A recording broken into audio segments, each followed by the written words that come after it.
Pada zaman dahulu, hiduplah seorang pemuda yang gagah serta pemberani yang tinggal di daerah Rawabelong yang terkenal di kalangan masyarakat Betawi. Pitung, nama pemuda yang gagah itu. Sejak kecil, si Pitung telah belajar agama dan juga belajar silat dan bela diri dari seorang Haji Naipin. Dan semakin bertambah usianya, kemampuan dalam soal agama dan kepiawaiannya dalam bermain silat dan ilmu-ilmu bela diri semakin tinggi. Dan pada zaman itu sangat sulit dicari orang yang dapat menandingi kemampuan si Pitung dalam ilmu bela diri dan silat. Dan selain mengaji dan bela diri, si Pitung pun dibekali dengan berbagai kesaktian-kesaktian. Salah satu kehebatan yang membuat lawan tarungnya bertekuk lutut dan menyerah adalah tubuh si Pitung yang kebal terhadap segala senjata. Apapun itu, bukan hanya senjata yang tajam yang tidak dapat melukai tubuhnya, peluru pun mental dan tidak mempan jika bersentuhan dengan tubuhnya si Pitung.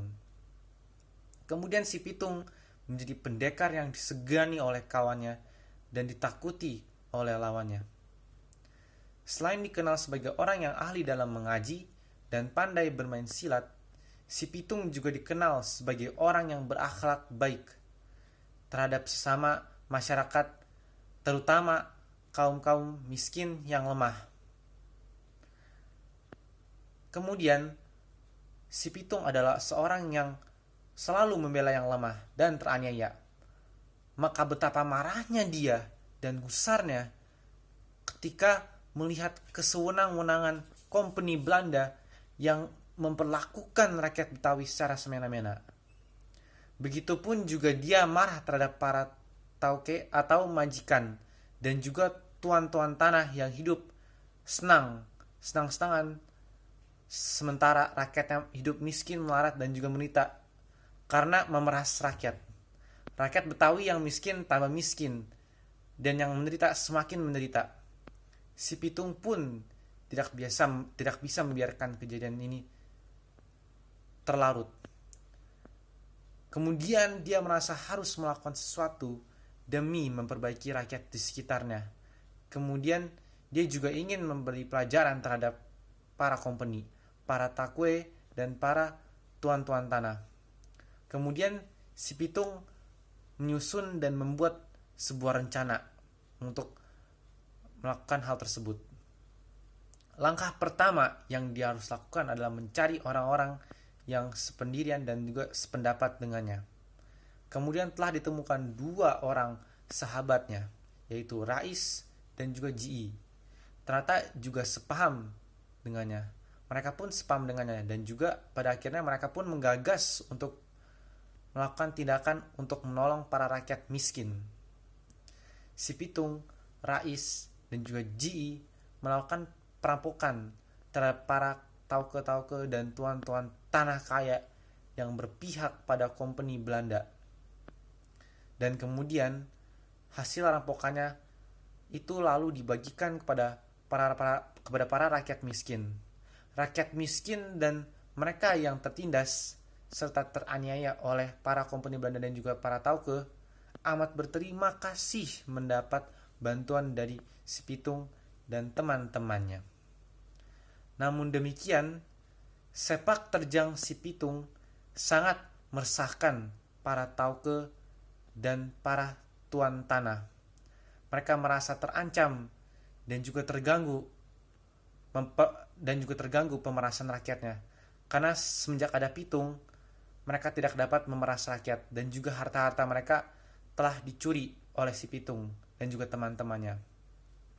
Oleh karena itu, untuk menghadapi aksi perampokan si Pitung, para tauke dan juga tuan-tuan tanah lantas menyewa centeng-centeng atau tukang pukul bayaran.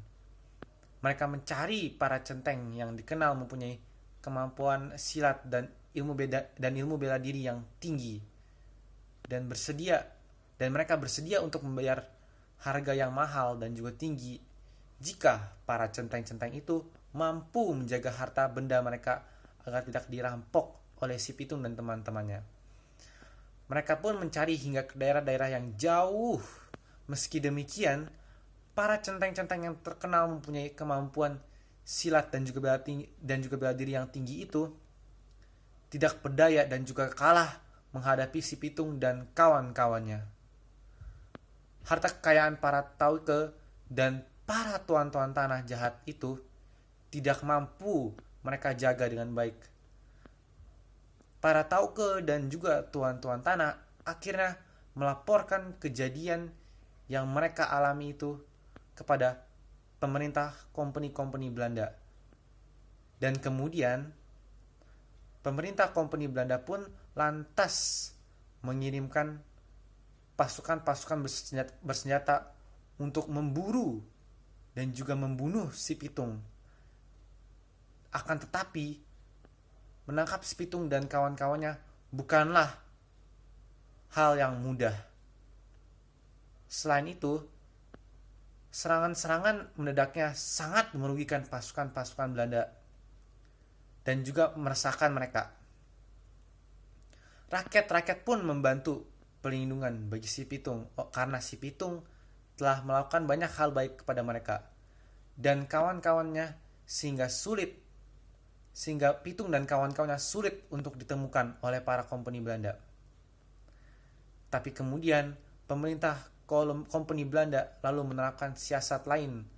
Mereka menyatakan siapa saja yang bersedia memberikan keterangan perihal di mana keberadaan si pitung dan kawan-kawannya akan diberikan hadiah yang sangat besar. Iming-iming hadiah besar itu tidak menarik minat para rakyat Betawi, terutama mereka yang miskin, menderita, dan melarat. Selama itu, mereka telah mendapatkan berbagai bantuan dari si pitung dan kawan-kawannya. Tentu saja mereka tidak bersedia untuk membantu pemerintah kompeni Belanda. Si pitung dan kawan-kawannya kemudian merupakan pahlawan bagi rakyat-rakyat miskin dan yang tertindas. Bagaimana mungkin mereka bersedia membantu pemerintah kompeni Belanda yang menjajah dan membuat kehidupan mereka menjadi menderita? Meskipun sebagian dari mereka disiksa pemerintah kompeni Belanda untuk menunjukkan keberadaan si pitung, tetap saja mereka enggan untuk menyebutkannya.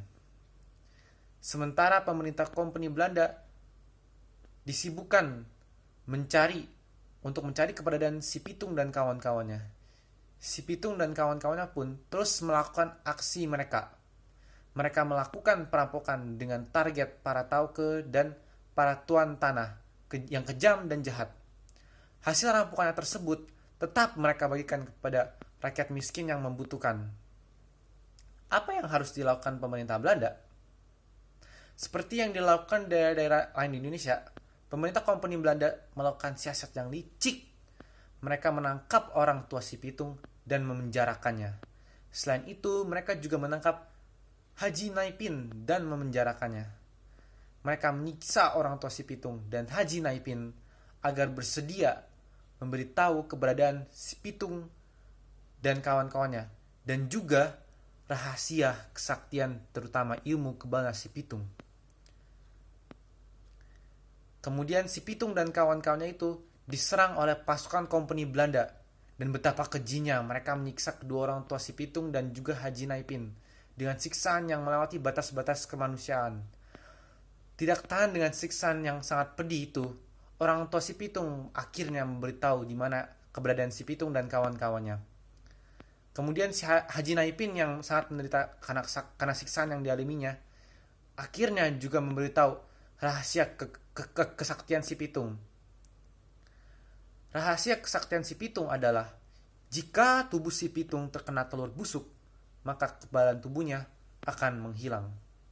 Pemerintah kompeni Belanda lantas langsung mengirimkan pasukan bersenjata yang lebih besar jumlahnya untuk menangkap si pitung dan kawan-kawannya di tempat persembunyian mereka. Pasukan yang lengkap bersenjata itu juga membawa banyak telur busuk untuk menghilangkan kekebalan tubuh si pitung. Pertarungan yang sengit terjadi di daerah yang menjadi tempat persembunyian si pitung, Semula si Pitung dan kawan-kawannya masih mampu merepotkan pasukan bersenjata Kompeni Belanda, tetapi amukan mereka mampu menimbulkan banyak korban di pihak pasukan bersenjata. Hingga pada akhirnya pasukan bersenjata itu melempari tubuh si Pitung dengan telur-telur busuk sebelum menghujaninya dengan tembakan-tembakan. Si Pitung, pahlawan besar Betawi pembela kebenaran itu, pada akhirnya mengembuskan napas terakhirnya terkena tembakan-tembakan itu.